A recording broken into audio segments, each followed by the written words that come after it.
여러분, 변화가 없는 공허한 종교가 아니라 살아있고 역동적이며 실제적인 변화를 경험하는 하나님의 능력을 맛보시길 원하십니까?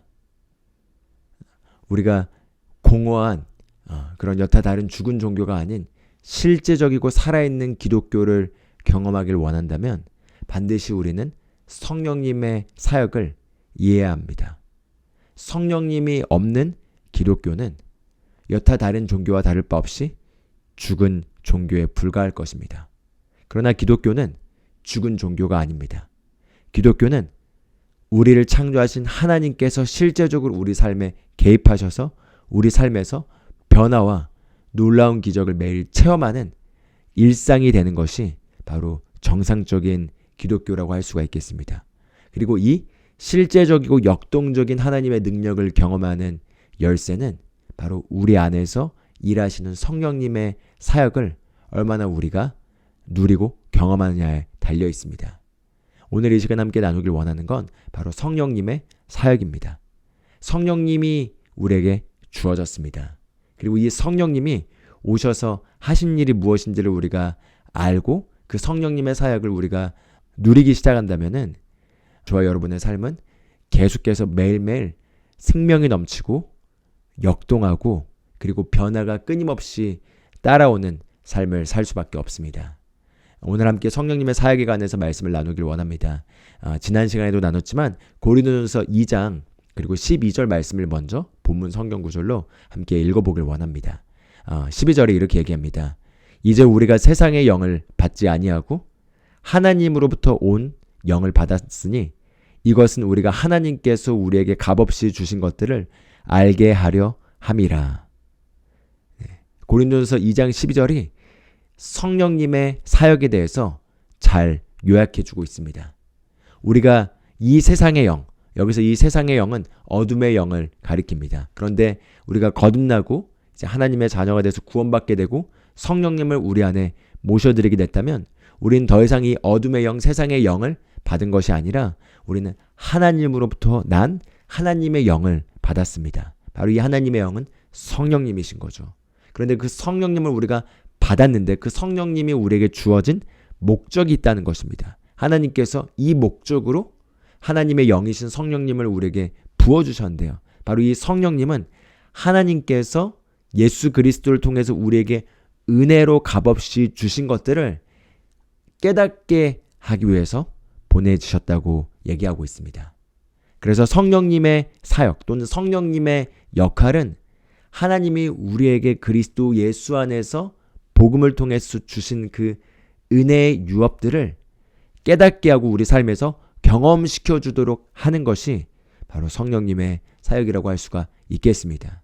그래서 우리가 성령님의 사역을 더 깊게 이해하기 위해서 먼저 첫 번째로 성령님이 누구이신지 그리고 성령님의 역할, 성부, 성자, 성령 하나님으로서 아버지 하나님과 아들 하나님과 성령 하나님이 계시는데 한 분 하나님이시며 세 가지 다른 인격으로 하나님께서 일하시는 거죠. 그런데 이 성령 하나님의 역할이 무엇인지 잠깐 살펴보도록 하겠습니다. 요한복음 14장을 보면은 16절에서 18절까지 예수님께서 이제 떠나시기 전에 제자들에게 성령님을 소개합니다. 성령님을 소개하는 우리 16절부터 18절까지 한번 읽어보겠습니다. 내가 아버지께 구할 터인즉 그분께서 다른 위로자를 너에게 주사 그분께서 영원토록 너희와 함께 거하게 하시리니 곧 진리의 영이시라.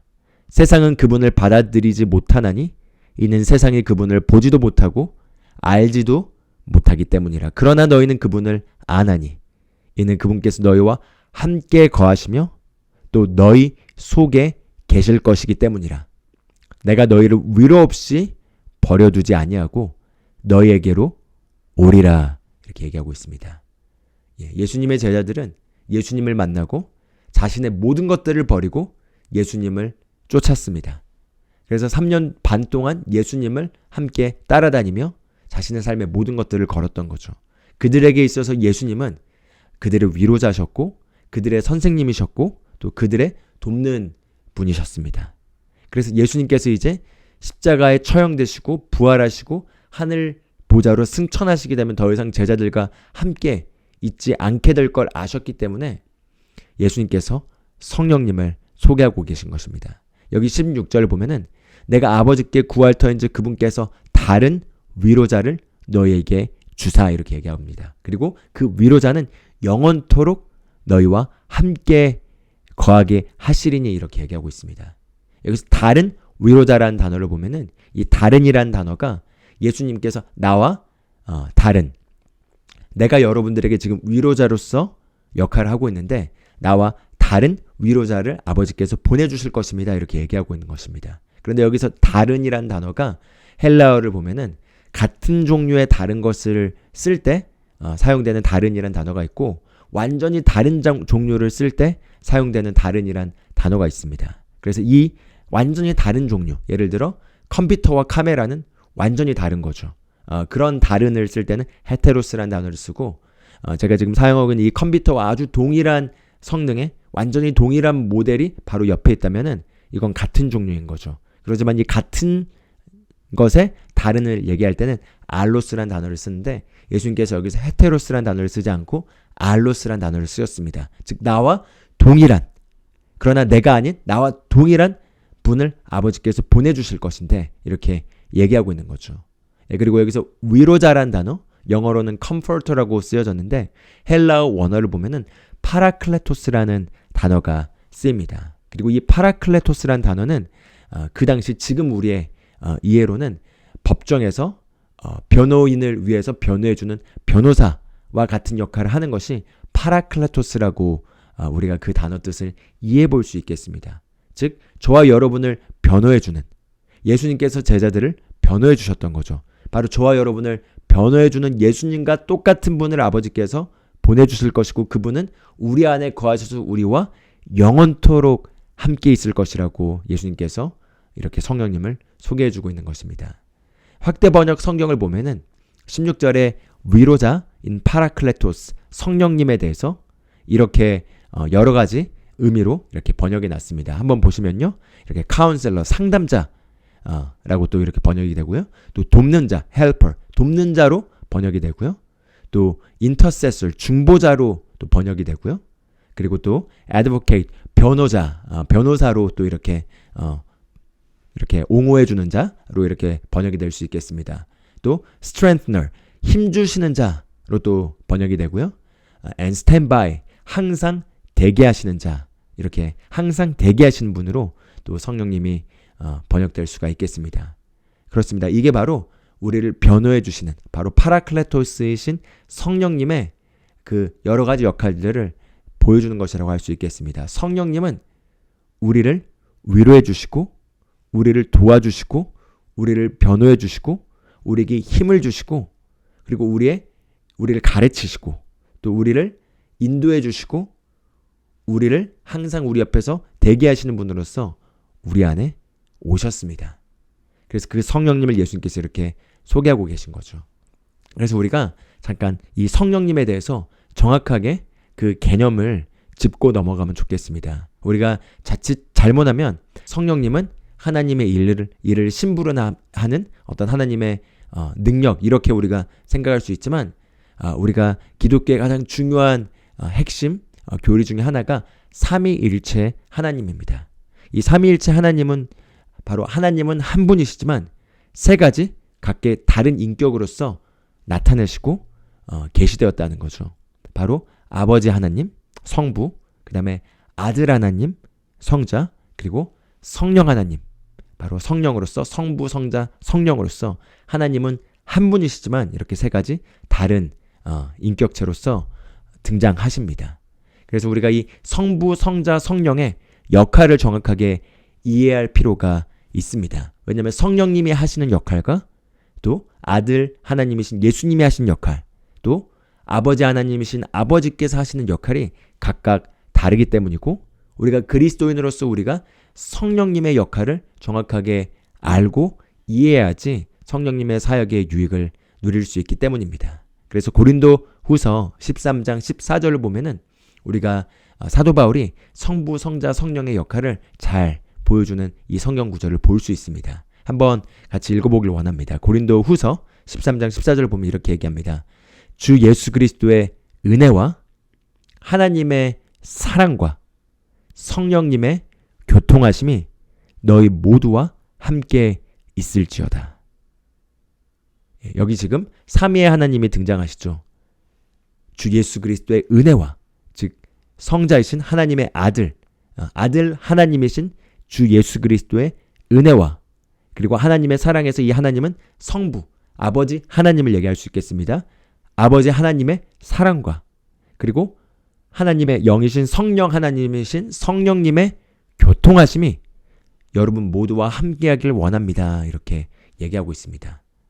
그래서 이것을 우리가 이렇게 한번 이해해 보시면 좋겠습니다.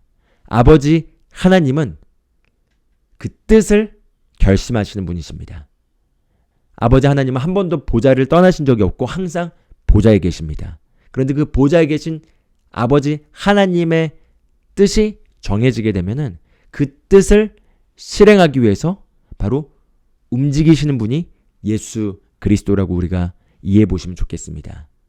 그리고 그 뜻을 실행하시는 예수 그리스도의 그 뜻이 실행되도록 그것을 실행시키는 분은 바로 성령 하나님, 바로 그것을 실행시키는 분은 성령 하나님, 이렇게 이해해 보시면 좋을 것 같은데요. 그래서 여기 고린도후서 13장 14절에 제가 방금 나눴던 그 각각의 하나님의 역할이 나타납니다. 첫 번째는 하나님의 사랑인 거죠. 하나님께서 그 마음속에서 그 뜻이 우리를 사랑하도록 정해주셨습니다.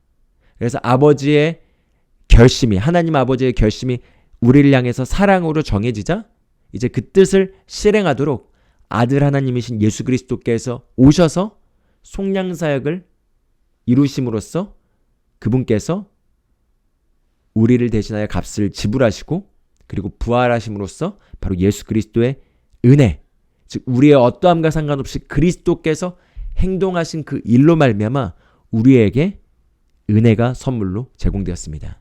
그래서 아버지의 결심이 예수 그리스도를 통해서 실행된 것인 거죠.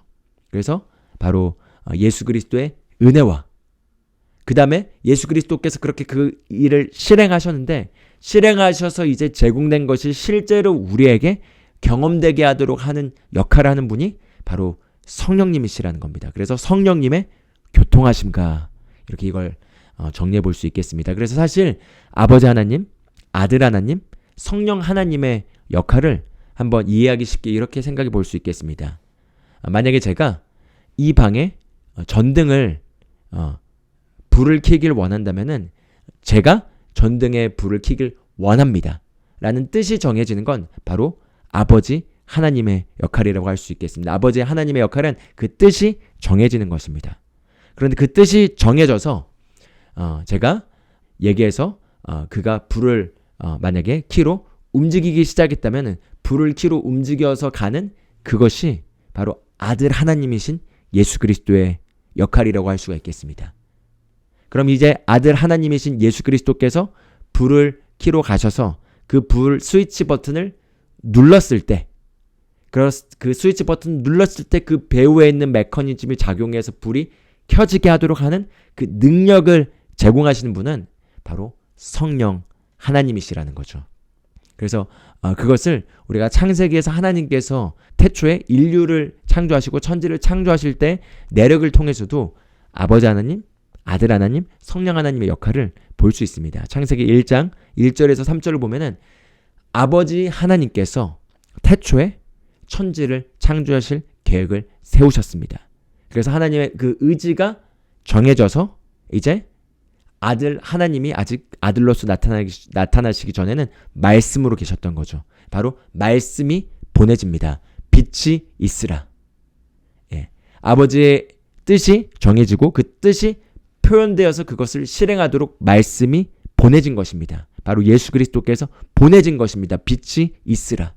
그리고 빛이 있으란 예수님의 말씀이 보내졌을 때 실제로 그 말씀을 받아서 창조를 하신 분은 바로 성령 하나님이시라는 거죠. 예, 창세기 1장 2절을 보면은 땅이 흑암으로 가득하고 혼돈 가운데 있었는데 하나님의 영이 수면 위를 이렇게 거니시고 계시더라, 품고 계시더라 이렇게 표현이 나옵니다. 그런데 그 하나님의 영, 흑암 가운데 혼돈 가운데 있는 그 어둠 속에서 수면 위를 거니시고 계셨던 성령 하나님은 아버지의 하나님께서 뜻이 정해져서 그 뜻을 표현하여서 말씀이 보내지기 전까지는 아무 일도 하고 계시지 않았습니다. 그런데 빛이 있으라라는 말씀이 선포된 순간, 아버지의 뜻이 정해지고 예수 그리스도께서 말씀으로 보내진 순간 성령님은 그 말씀을 실행하도록 능력이 역사해서 바로 천지가 창조되고 빛이 존재하게 된 것이라는 거죠. 그래서 그게 바로 성령님의 역할이라고 할 수 있겠습니다. 다시 고린도후서 13장 14절을 보면은 예수 그리스도의 은혜와 바로 예수 그리스도는 그것을 우리에게 실행시키는 분이십니다. 그리고 아버지의 사랑과 아버지는 그 뜻을 정하시는 분이십니다. 그럼 이제 성령님의 교통하심과 이제 성령님의 교통하심은 그것을 능력으로 나타내시는 분이십니다. 그래서 성령님은 바로 하나님의 능력을 실행시키는 분이시고 성령님이 바로 하나님의 능력이라고 할 수가 있겠습니다. 그렇지만 성령님은 그저 하나님의 능력이 아니라 바로 하나님의 능력을 운반하는 바로 성령 하나님이신 거죠. 그래서 이 성령 하나님의 사역이 우리에게 실제적으로 하나님께서 예수 그리스도 통해서 은혜로 주신 것들을 우리 삶에서 경험시키고 그것들이 실제가 되게 하시는 일을 하시는 것입니다. 할렐루야. 그렇기 때문에 우리가 이 성령님의 사역이 없다면은 우리가 하나님을 알고 말씀을 읽는다 하더라도 그것을 실제로 우리 삶에서 경험하는데 한계가 있을 것입니다. 그래서 예수님께서 이 땅을 거니실 때 예수님을 따랐던 많은 제자들도 아직 그리스도께서 속량사역을 완성하시기 전이었기 때문에 성령님을 그들 안에 모셔드릴 수가 없었습니다. 그렇기 때문에 성령님께서 예수 그리스도를 통해서 그들과 함께 하셨지만 그들 안에 거하실 수 없었고 그러므로 말미암아 그들은 상당히 제한을 받았습니다. 그래서 예수님께서 하신 말씀들을 제대로 이해하지 못했습니다. 예수님께서 3번이나 십자가에 못 박히시고 다시 부활하실 것을 얘기하셨음에도 불구하고 그들은 눈이 어둡고 귀가 어두워서 성령님의 내주하심으로 말미암는 사역이 없었기 때문에 그 예수님이 하신 말씀들을 깨닫지 못하였고 예수님도 많은 것들을 그들에게 나눌 수 없어서 그들에게 비유를 사용하여서 제한적으로 말씀하십니다. 여러분 예를 들어 서신서의 바울의 글을 보면은 바울의 서신서의 글에서 비유가 많이 나오지 않습니다. 왜죠? 왜냐하면 이제 성령님이 오셔서 우리 안에 거하셔서 하나님의 말씀들을 계시해 주실 수 있게 되었기 때문에 예수님께서 하셨던 것처럼 비유로만 말씀하신 것이 아니라 바로 직접적으로 우리 영 안에서 계시로 깨달을 수 있는 언어들을 준 것이고 그게 바로 바울 서신의 글에 나타나는 특징이라고 볼 수가 있겠습니다. 그래서 바울 서신의 글은 성령님의 도움을 통해서 보게 되면 엄청나게 놀라운 계시가 담겨 있지만 성령님이 없이 그걸 읽는다면 성령님의 도움 없이 그걸 읽는다면 너무나 어렵고 와닿지 않는 글이 될 것입니다. 그래서 말씀을 하나 또 보길 원합니다. 요한복음 16장 7절을 보면은 그래서 예수님께서 이렇게 얘기하십니다. 7절에 그럼에도 불구하고 내가 너에게 진실을 말하노니 내가 떠나가는 것이 너에게 유익하니라. 내가 떠나가지 아니하면 위로자께서 너에게 오지 아니하시리라. 그러나 내가 떠나가면 내가 그분을 너에게 보내리니. 이렇게 얘기합니다. 그리고 또 12절에 이렇게 합니다. 내가 아직 너에게 말할 것이 많으나 지금은 너희가 그것들을 감당하지 못하리라. 무슨 말씀을 하시고 계시냐면 여러분들 안에 지금 성령님이 거하시지 못하기 때문에 제가 아무리 하고 싶은 얘기가 많다 하더라도 그것들을 여러분들이 절대 깨달을 수가 없습니다. 그런데 제가 이제 떠나가면 즉 속량사역을 통해서 제가 하늘 보좌 우편으로 올라가게 되면 이제 성령님께서 여러분 안으로 보내질 수가 있게 되는데 그때 이제 성령님이 여러분 안에 거하시게 되면은 말씀들을 깨닫게 하고 그뿐만 아니라 이 성령 하나님께서 나와 동일한 분인데 이제 여러분 안에 거하셔서 육체로 옆에서 함께하지 않지만 안에 거하시면서 여러분과 평생 함께하면서 여러분을 떠나지 않고 여러분을 안내해 주실 것이기 때문에 차라리 내가 여러분을 떠나는 것이 여러분에게 훨씬 더 유익한 것입니다. 이렇게 얘기하시고 계신 것입니다. 그러면서 이제 또 16장 13절에서 15절 보면은 성령님의 오셔서 하시는 성령님의 사역의 역할에 대해서 얘기하십니다. 13절 한번 읽어보겠습니다. 13절에 이렇게 얘기합니다. 그러나 그분 곧 진리의 영께서 오시면 너희를 모든 진리 가운데로 인도하시리니 그분은 스스로 말씀하지 아니하고 무엇이든지 자기가 들은 것만을 말씀하시며 앞으로 일어날 일들을 너에게 보이시리라. 그분께서 나를 영화롭게 하시리니 이는 그분께서 내게서 받아 그것을 너에게 보이실 것이기 때문이라. 아버지께 있는 것은 다 내 것이라. 그러므로 내가 말하기를 그분께서 내게서 가져다가 그것을 너희에게 보이시리라 하였노라. 이렇게 얘기하고 있습니다. 그래서 예수님께서 이제 이 보혜사, 바로 위로자이신 성령님에 대해서 그 성령님은 진리의 영이다 이렇게 얘기하고 있습니다. 진리의 영이어서 그 진리의 영께서 오시면은 바로 여러분들을 모든 진리 가운데로 인도하신다 이렇게 얘기하고 있습니다. 이 진리라는 단어가 실제라는 단어로도 번역할 수가 있겠습니다. 그런데 실제는 무엇이죠? 예를 들어 우리가 그림자를 본다면 그림자는 실제하는 게 아니죠. 그림자는 그 물체의 어떤 형태를 제한적으로 보여주고 있지만 그 그림자는 실제가 아니고 물체가 실제인 거죠. 마찬가지로 우리는 이 물질 세계에 살고 있습니다. 그런데 이 물질 세계에서 우리는 눈으로 하나님을 볼 수가 없죠. 그렇기 때문에 물질 세계에서 우리는 영적 세계에 거하시는 하나님과 하나님의 영적 세계의 그 실제들을 보는데 한계가 있습니다. 그런데 성령님께서 오시면은 우리에게 이 물질 세계의 그림자가 아니라 물질 세계 배후에 있는 영적 세계의 영원한 실제적인 것들을 계시 주시고 그것들을 우리에게 보여주시고 그것들을 우리에게 안내해 주신다는 거죠. 그러면서 또한 진리의 영이신 성령님의 사역은 오직 하나님께로부터 들은 것만 우리에게 말씀해 주신다는 거죠. 아까 전에 아버지 하나님, 아들 하나님, 성령 하나님의 역할에 대해서 얘기했죠. 아버지 하나님께서 결심하시면 아들 하나님께서 그것을 실행하도록 말씀으로 그것들을 행동하시고 그럼 성령님은 그것을 받아서 능력으로서 실행시키는 분이시다 이렇게 나눴습니다. 그래서 오직 들은 것만 우리에게 말씀하도록 되어 있고 그리고 우리의 장래일을 알려주시는 게 성령님의 역할이라는 것입니다. 그러면서 14절 15절에 재미있는 얘기를 예수님께서 하십니다. 14절에 이렇게 얘기합니다. 그분께서 나를 영화롭게 하시리니 성령님께서 예수 그리스도에게 영광을 돌리신다는 거죠. 예수 그리스도를 높이시고 영광스럽게 하신다는데 그걸 어떻게 하시냐? 바로 성령님께서 내게서 받아 그것을 너에게 보이실 것이기 때문이라. 즉 성령님께서 예수 그리스도로부터 받아서 그 받은 것을 우리에게 계시해 주시고 우리에게 그것들을 보여주신다는 겁니다. 그런데 예수 그리스도로부터 성령님께서 무엇을 받는 거죠? 15절에 이렇게 얘기합니다. 아버지께 있는 것은 다 내 것이라. 아버지께 있는 것이 다 내 것이라는 거죠. 왜냐하면 예수 그리스도는 하나님이시기 때문입니다. 즉 하나님 아버지께 있는 모든 것이 다 예수 그리스도의 것인데 그 예수 그리스도의 것인 그것을 성령님께서 받아서 그것을 우리에게 가져다가 보여주신다는 것입니다. 할렐루야. 바로 그게 성령님의 역할이라는 거죠. 아버지께 속한 모든 것이 예수 그리스도의 것이고 그런데 그 예수 그리스도에 속한 것을 왜 성령님께서 우리에게 굳이 보여주셔야 할까요? 왜냐하면 우리가 그리스도인 되었을 때 우리는 그리스도 안으로 침례를 받아서 그리스도와 하나가 되었고 그리스도께서 우리 안에 거하시고 우리가 그리스도 안에 거하심으로 말미암아 우리는 그리스도와 함께한 공동 상속자가 되었습니다. 로마서 8장을 보면은 16, 17절에 사도 바울이 지금 예수님께서 요한복음 16장 14, 15절 하신 말씀을 비슷하지만 다른 언어로 표현하고 있습니다.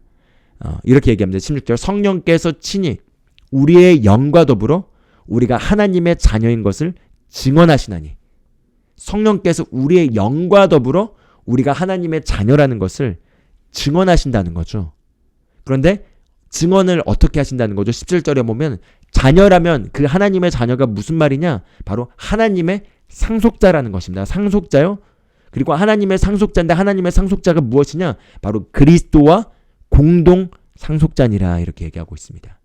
즉 우리가 그리스도 안으로 침례를 받아서 그리스도와 하나가 되어서 그리스도와 동일시되어 그리스도께 속한 모든 것이 우리 것이 되게 되었고 그래서 그리스도와 함께 그리스도의 모든 상속 여부를 우리가 받게 된 공동 상속자가 되었다는 거죠.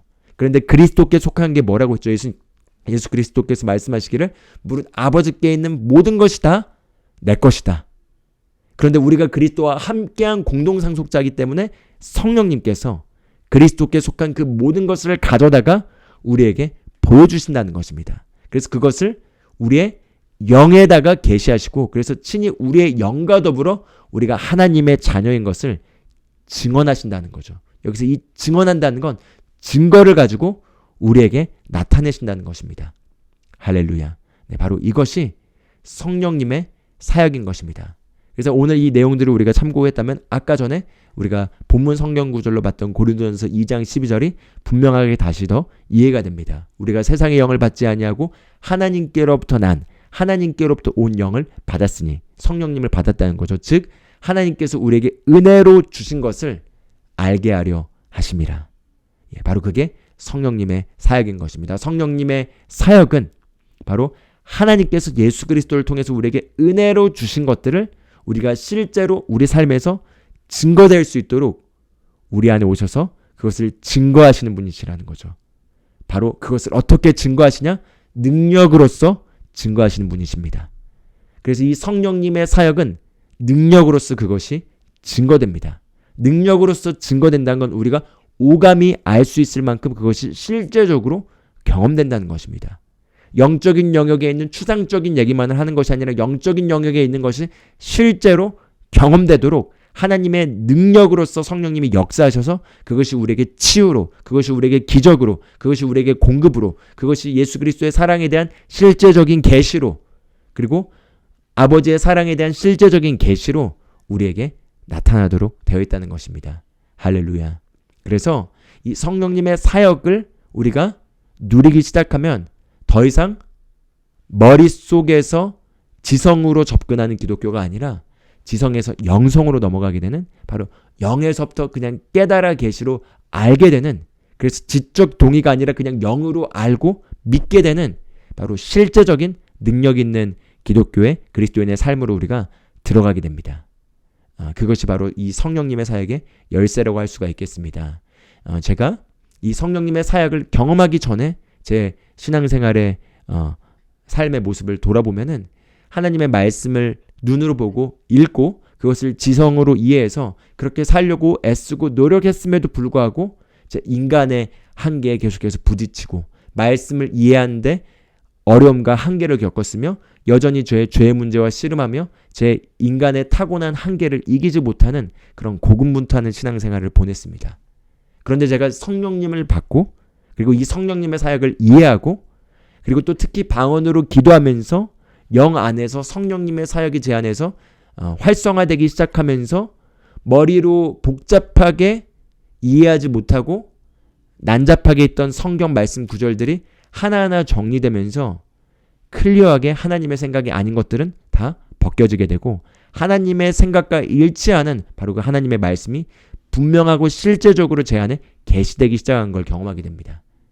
약 제가 10여 년 전에 바로 마음의 결단을 하고 성령님의 사역에 제 자신을 내어드리고 그리고 그 성령 안에서 특히 기도를 하면서 성령님의 사역이 제 삶 가운데 일어날 수 있도록 제가 허용했을 때 머리로 알고 있던 모든 말씀들이 더 이상 머리로 하는 것이 아니라 영에 계시되는 것들을 경험하게 됩니다. 이게 참 말로 표현할 수 없지만 그냥 안에서부터 아는 거죠. 그걸 머리로 따지려고 할 필요도 없고 머리로 이해할 필요도 없이 그냥 아는 것입니다. 마치 배부른 것을 아는 것처럼 안에서부터 영적으로 그걸 아는 거죠. 그리스도께서 내 주인이시고 그리스도께서 부활하셨으며 나에게 의를 선물로 주셨으며 내가 새로운 피조물이 되었다는 것을 그냥 영에서부터 계시되어 아는 것입니다. 그렇게 성령님의 사역을 경험하면서 그것들이 계시되기 시작하자 그렇게 복잡했고 그리고 그렇게 꼬여있던 제 생각들이 하나 둘 깔끔하게 정리되기 시작했고 그리고 이제 하나님의 말씀이 너무나 쉽게 믿어지고 말씀이 실제하는 것으로 제 안의 삶에서 경험되기 시작하면서 제가 인생의 해답을 찾고 더 이상 방황하지 않고 그리고 그때부터 지금까지 주님을 섬기며 영혼을 구원하고 하나님 왕국을 확장하는 일관된 방향으로 저를 쏘아 올려주었습니다. 그래서 우리가 이 성령님의 사역을 우리가 오늘 잠깐 나눴는데요. 이 성령님의 역할은 바로 하나님의 능력으로서 하나님이 뜻하신 걸 예수 그리스도께서 가져오신 가져오신 것을 우리에게 증거로서 나타나게 하시는 분이십니다. 그래서 우리가 성령님과 교통하는 것이 실제하는 그리고 기적을 경험하는 기독교의 핵심이라고 할 수가 있겠습니다. 그리고 이 성령님은 인격이십니다. 어떤 능력이나 물체가 아니라 바로 성령 하나님이시라는 거죠. 그래서 이 성령 하나님이신 성령님을 우리가 인식하고 그리고 교통한다라는 단어가 코이노니아라는 단어가 쓰여졌습니다. 근데 그 코이노니아라는 단어를 보면은 fellowship, intimate fellowship 이렇게 번역되어 있는데 아주 친밀한 교제라는 거죠. 마치 부부간의 잠자리가 아주 친밀한 하나님께서 우리에게 축복으로 허락해 주신 아주 친밀함의 표현인 거죠. 바로 그런 것처럼 친밀한 교제. 그리고 파트너십, 함께 공유하는 것. 그리고 함께 참여하는 것. 그래서 그것들이 함께 나타나지는 것. 이런 것들이 바로 코이노니아라는 단어의 의미라고 할 수가 있겠습니다. 즉 성령님과 우리가 친밀히 교제하고 대화하고 그리고 대화를 통해서 함께 교통하면서 그분의 생각을 알게 되고 그분이 또 나의 심령에 있는 것들을 헤아리고 그런 가운데서 교환이 마음껏 이루어지는 그런 교통함 가운데서 이제 그분의 것을 우리가 받아서 그것들을 우리가 실제로 누리고 그것들을 공유하는 상태. 우리 것을 공유하고 그분의 것이 공유되는 그런 바로 공동 파트너십의 그런 공유되는 상태. 그게 바로 성령님과의 교통하심의 의미라고 할 수가 있겠습니다. 그럼 우리가 이제 실질적으로 해야 될 건 무엇이죠? 바로 성령님을 더욱더 많이 인식하는 것입니다.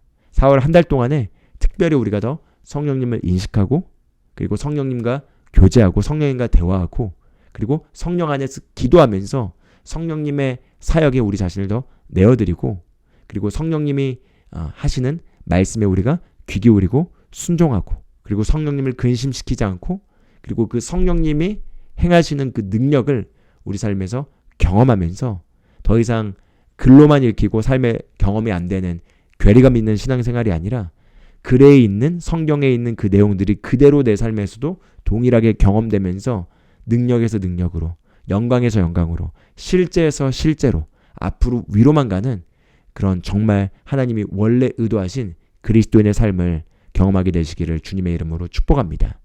우리가 이 시간 함께 성령 안에서 기도하길 원합니다. 우리가 성령 안에서 기도하고 또 성령 안에서 찬양하고 즉 사도 바울이 얘기하기를 우리가 방언으로 기도할 때 우리 영이 기도한다라고 얘기합니다. 그래서 우리 영이 성령님의 도우심을 받아 기도하게 되는데 우리 마음은 이해하지 못한다. 우리의 지성은 우리가 하는 언어를 이해하지 못한다라고 얘기합니다. 그러면서 그럼 어떻게 해야 되냐? 내가 바로 영으로 기대하고 기도하고 그리고 내가 지성을 사용하여 알아들을 수 있는 언어로 또 기도하고 내가 영으로 찬양하고 또 내가 알아들을 수 있는 언어로 찬양한다 이렇게 얘기했습니다. 예, 그렇습니다. 우리가 성령 안에서 더욱더 많이 기도하고 성령 안에서 더욱더 많이 영으로 경배할수록 우리 안에 거하시는 그 성령님과의 교제와 교통이 더욱더 활성화됩니다. 왜냐하면 성령님은 영이시고 우리 영 안에 거하셔서 우리 영 안에서부터 교류하시는 분이시기 때문에 우리가 육의 접근으로는 성령님을 만날 수가 없습니다. 그래서 우리가 성령님과 더욱더 쉽게 교통하려면 방언으로 기도하는 시간을 더욱더 가져보시고 그리고 방언으로 찬양하시면서 그러면서 인격이신 성령님을 더욱더 의존하고 그분을 범사에 인정하고 그분이 지도해 주시는 길을 따르려는 기꺼이 순종하는 마음으로 그분과 동행하려고 할 때 그분과의 교통하심이 훨씬 더 친밀해질 것이고요. 그 친밀한 가운데 우리가 걸을 때 능력이 경험되고 나타나는 능력 가운데 권능 가운데 걷는 삶을 살게 되실 줄 믿습니다. 이 시간 함께 기도하고 마무리하기를 원합니다. 이 시간 잠깐 눈 감고 저를 따라서 함께 이렇게 마음을 열고 함께 성령님을 인식하기를 원합니다. 저 함께 따라서 이렇게 고백하면 좋겠습니다. 성령님 감사합니다. 성령님 환영합니다. 이제껏 성령님을 근심케 했던 것에 대해서 성령님 죄송합니다. 우리를 질투하시기까지 시게 하시는 성령님을 실망시켜드렸던 것에 대해 회개합니다.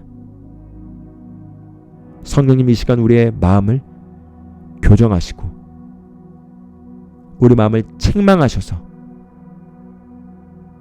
우리가 성령님께 더욱더 예민해질 수 있도록 우리를 도와주시니 감사합니다. 성령님 환영합니다. 성령님 인정합니다. 성령님 고맙습니다. 성령님을 내 삶에서 더욱더 환영합니다. 내가 어떤 것도 남겨두지 않고 모든 것들을 성령님께 내어드리기를 원합니다. 내 인생을 내어드립니다. 성령님. 내 삶의 모든 분야를 성령님께 내어드립니다. 나의 꿈과 미래와 나의 모든 것들을 성령님께 내어드립니다. 성령님 이 시간 우리를 충만케 하시고 우리를 위로하시고 우리를 힘주시니 감사드립니다. 할렐루야. 아멘. 아멘. 네, 성령님과 더욱더 친밀하게 교제하시면서 또 한 주를 보내시고 다음 시간에 또 성령님의 사역에 관해서 더 깊은 말씀들로 우리가 성령님에 대해서 4월 한 달 동안 더 깊게 알아가는 시간을 갖도록 하겠습니다. 감사합니다.